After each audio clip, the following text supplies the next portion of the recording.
Hi there, this is Sean, the Honest Book Reviewer, with another book review. In this video we're discussing Bodies of Light, written by Jennifer Down. It's one of the books on the Miles Franklin Literary Award long list for 2022.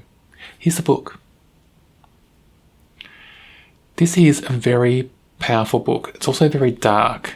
It has a lot of dark subject matter, and some readers may find some of the subjects described in this book distressing. So just a warning there. If you think you may have an issue with the book, do a bit of research, find out what it's about, what it may involve, and then decide for yourself. Personally, I think this book is based on the case of Kathleen Folbig. That will give you an idea of some of the subject matter in this book. So look up Kathleen Folbig, and that will give you a hint about some events, some big events in this book that do take place. And you may then make a decision on whether you want to read this or not. But I think it is either an exploration of a what if for Kathleen Folbig, what if she did this instead of that, or just maybe the author's viewpoint on that whole case. And I'm not sure at this point what the author was trying to do in the book in relation to this case, but I do think this book is heavily influenced by the case of Kathleen Folbig.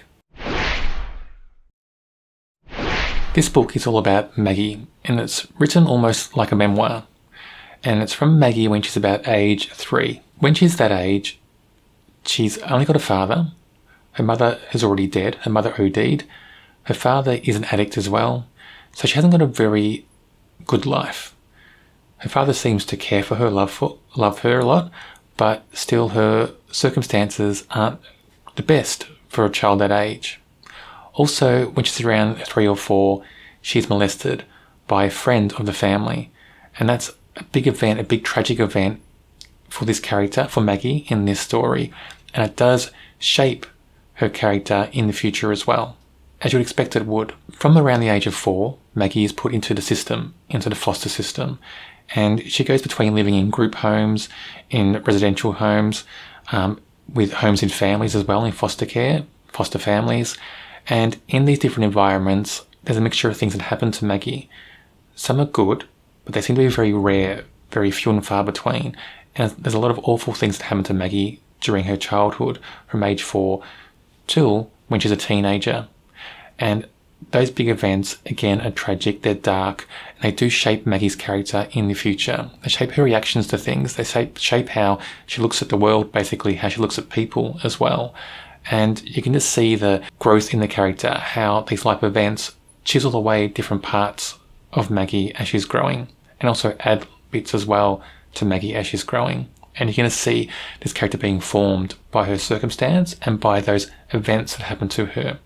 So she's a child and a teenager that has no power, and she's put in situations where people who are more powerful, have more authority, take advantage of her. And you can imagine people going through this in their real life. It's written in such a way that it feels so real. It's so vivid. The imagery is very vivid. Her emotions and her feelings are very vivid and described so plainly as well that they just feel so real. And that just carries through the book. And I remember that after reading this. I just remember Maggie's emotions and her reactions and how all these things have shaped her in this story. And I think I'll carry that with me for a while about this character. It has that impact on the reader. While this book does have a lot of tragic events, it also has a bit of hope. And there are certain points in the story where you get a sense of hope, and you get a sense that Maggie can overcome what she's been through. And it's not always just the character feeling that herself and getting over these things herself. There's external people to the character in the story that inspire that and help that in Maggie. And I found that a good balance in the story. You needed that. You needed this little bit of hope, this little bit of light. And there's almost these people who are beacons of light in a way that throughout Maggie's story in this book, they inspire her to look above what she is, to want more than what she thinks she deserves from life. And they mold her in a little bit of a different way. So they make her realize that she can have more. That it's okay to want more, to ask for more. Do you know how some books need a comic relief? These characters aren't comic relief, but they're relief from the darkness. There's a little bit of light that grabs Maggie, the character Maggie, and just drags her up a little bit out of the shadows and gives her a little bit of sunlight in a way, help her grow, into a stronger person, into a different person than she thinks she's going to be. And this story needed those characters. And I'm wondering if that's the author's thoughts about what would happen if the person that I think this story's based on had people like that in her life. People who could grab that person and lift out of the shadows a little bit, make her realize that you're not alone, that there is some light and some hope, and you can ask for it. You've got a right to ask and want that light and hope in your life. I'm not going to describe any more of the events that happen in this book, because I think if you want to read the book, you want those impacts in the story as you're reading. But I will say that throughout this book, as the story progressed, I did start to feel a bit exhausted about all the things that are happening to Maggie in the story. I just thought there was a bit too much in there. It just felt a bit overdone, in my opinion. And you get to lose the sense of reality as the story goes on. That suspension of belief. You can do that to a certain degree. But at a certain point when you just think, enough's enough.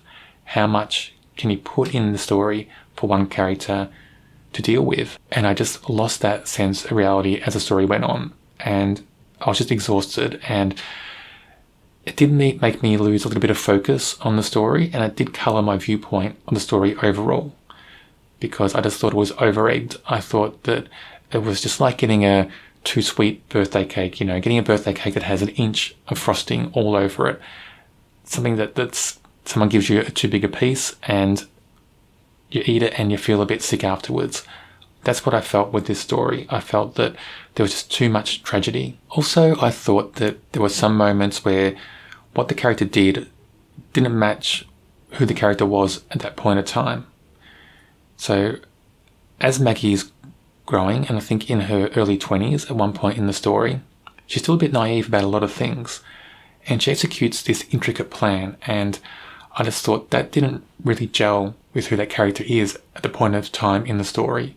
It didn't really gel for me, and I carried that thought through the rest of the story as well as I was reading it, and that did colour my view of this book overall.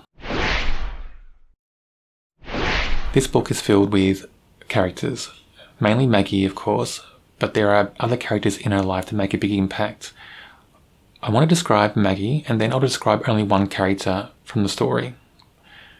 Maggie herself is a very powerful character. Her voice is so clear, and her voice is so strong. Like I said before, it's written like a memoir, and we're getting Maggie's point of view of everything in the story. What she sees, what she feels, who she meets. You can almost sense and smell and taste the things that Maggie does, and you just get a true sense of how Maggie feels through every part of this story, and it's written so clearly, so vividly, and written so well. And that's the thing about this book. This book is written very well. And Maggie as a character, I think she's a character that will stay with the reader for quite a while. I think I'll remember Maggie for some time. And it's not just the events that she goes through that I'll remember. It's just the way her character is presented, how she sees things, how she thinks about things, how she thinks about people in her life as well. I remember those things, and I remember just what that character went through and how those things shaped that character, and sometimes a sense of hopelessness she goes through, but also that sense of hope that she goes through as well, and the changes in Maggie as the story goes on. I remember all those things because I think it's important for people to remember that not everybody comes from the same circumstance. Not everybody has the same things happen to them. Some people live joyful lives all the time. Some people have tragedy in their lives. Some people are born into an environment that's not healthy. So I think it's important that we have these characters in fiction, and I think it's important for a character like this to come through so strongly and to be so memorable. Judith is one of the beacons of light in the story for Maggie, and she comes at a pivotal moment in Maggie's life, at a time where Maggie life can turn at a fork in the road. So one way she could go and have dreams and hopes in her life, and one way she can go and just live the life that she thinks she deserves at this point. And Judith encourages Maggie to try for better things, but not in a way where she forces it. And that's what I think is magical about Judith as a character. She's there as a beacon of light. She's there at a turning point, but she's not a forceful character. It's little hints along the way. It's just little actions and interactions between Maggie and Judith that happen in the book that nudge Maggie in a different direction. And I thought that was a very powerful way to do it in the story, because it makes it feel like it's Maggie's choice. It's Maggie's choice to do these things. She's not being forced to. No one's forcing her to change her life. Judith's there as a beacon to try to direct her, guide her, but it's only if Maggie wants to. And I think that's really powerful. And there are certain key things to happen between Judith and Maggie that drive that in this story. And sometimes they seem accidental and coincidental, but they're there in the story and they do feel real at this point of the story. Those parts of the story between Judith and Maggie feel very real, and I think it's down to the fact that Judith is written in a certain way, and Judith as a character feels so lifelike and so real as well. Even though I thought this book was very well written, there are just certain things in the book that didn't gel for me. And I did feel exhausted after the read. I just thought there was just too much tragedy for one character to handle. But having said that, you can't deny the book is written very well. The imagery is so clear. Everything's very vivid. Everything's very vibrant as well. When you get those beacons of light in there in certain parts, they're very vibrant. Even when bad things happen, it's written in a way that's very compassionate, and it's written very well in those parts as well. The characters are so lifelike. Every character, you get the sense of what they feel. You really get the sense of that in the story. And it's probably a very hard thing to do as an author, to have the whole story from one character's point of view and to show so clearly other characters, how they feel, how they're acting, their reactions, their emotions. Everything is so clear through Maggie's eyes. And I thought that was a very, very clever way of writing the story, and so well written. So even though there were parts of the story that I didn't think worked, even though I thought there was too much tragedy in the story, and those two things did colour my view of the book overall, I just think the author did a marvellous job in writing this book. I rate it a 3.5 out of 5. It is a worthwhile story to read. I think it's a special book, but I do think it's a book that some people will find hard to read. So if you think you're going to find it hard to read, do a bit of research first before you start turning those pages. On my channel, I am reviewing all the books in the Miles Franklin Literary Award long list for 2022. If you don't want to miss out on those reviews, check out my channel and subscribe. There's also a playlist for the Miles Franklin Literary Award. Check that out. It should be on your screen now.